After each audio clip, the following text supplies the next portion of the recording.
I noticed her smile was fake. Before she even finished saying I'm fine. Nobody else in the room caught it. I always do. It's exhausting, honestly. Noticing everything, all the time, whether I want to or not. A slight pause before someone answers. A voice half a note too high. The way a whole room shifts the second one tense person walks in. Most people call this being sensitive. For years, I called it a problem I needed to fix. My mother said, "You think too much." My teachers said, "You're overanalyzing." Friends would say, "Relax, not everything means something." Except it usually does. I just couldn't always explain how I knew. At 26, I finally learned there's an actual name for this. And it changed how I saw my entire life. If you've ever felt like you notice too much, feel too much, and get exhausted by rooms other people find totally normal, stay with me. Subscribe, I post one of these every week. Psychologists call it high sensory processing sensitivity. Long name, simple idea, some brains process incoming information more deeply than others. Not more information. The same information. Just processed at a deeper level, automatically, without being asked to. A normal room, to someone like this, isn't just a room. It's 12 conversations, 4 moods, and one flickering light bulb that somehow feels louder than everyone talking. Growing up, this looked like constant exhaustion after school. Not from the classwork. From the noise, the smells, the tension between two kids who weren't even fighting yet. I used to come home and just need silence. My family thought something was wrong with me. It got worse in my 20s. Open plan offices nearly broke me. Everyone else seemed fine. I felt like I was drowning in other people's static. I started avoiding parties. Not because I didn't like people, because 30 minutes in a loud room left me feeling like I'd run a marathon. One night, a coworker named Diego asked why I always left work events early. I gave the usual excuse. Tired. Early morning. The same lie I always used. He just looked at me and said, "You pick up on everything in this office before anyone else does. Doesn't that wear you out?"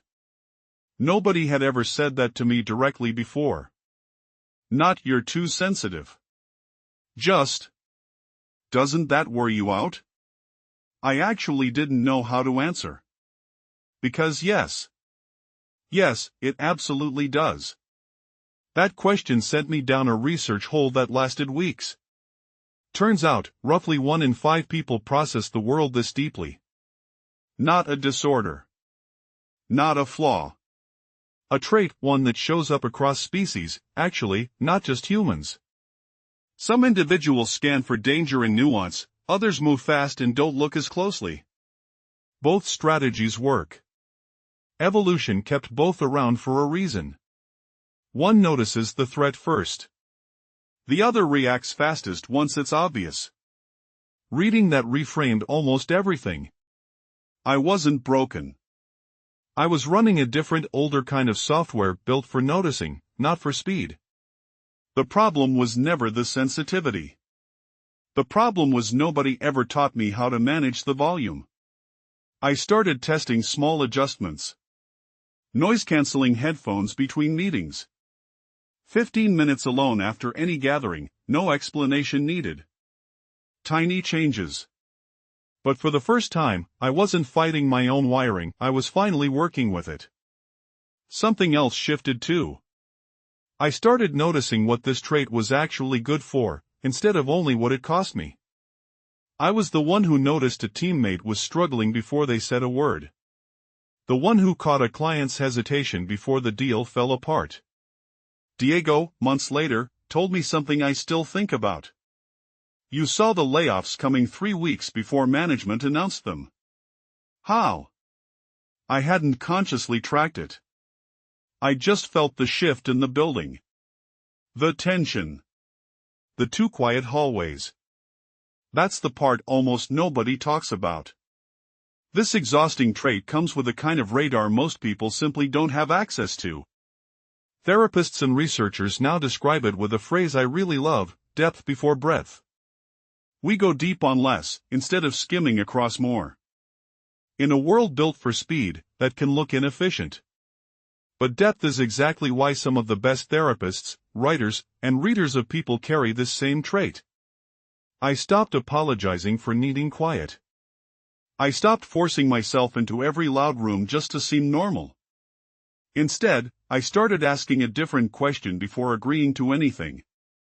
Not will this look fine to other people? Just, can I actually handle this today? It sounds small. It changed almost everything about how I move through a week. My relationships shifted too. I stopped resenting people for not noticing what I noticed. That was never their job. It was just how I'm built. And I started explaining myself instead of hiding it. I notice a lot, and loud rooms drain me fast. I might need to step out for a bit. That's it. That's the whole sentence. Most people, it turns out, don't think less of you for saying that. If anything, they start noticing you noticing things and trusting your read on a room. Diego still teases me sometimes. All right, Radar, what's really going on in this meeting? And most of the time, I actually know. There's a strange kind of confidence that comes from finally trusting the thing you spent years trying to switch off. I used to think I needed to become less sensitive to function in the world. Turns out I just needed to stop treating a strength like it was a malfunction. If you've spent your whole life being told you're too much, too aware, too sensitive, too deep, I want you to actually hear this. That wiring picked up on things other people walk straight past without even noticing. That's not a defect. That's depth. The exhaustion is real. Nobody's pretending otherwise. But the noticing? The noticing was never the problem. So the next time a room feels loud, or someone's smile feels just slightly off, trust it. You're not imagining it. You're just paying attention.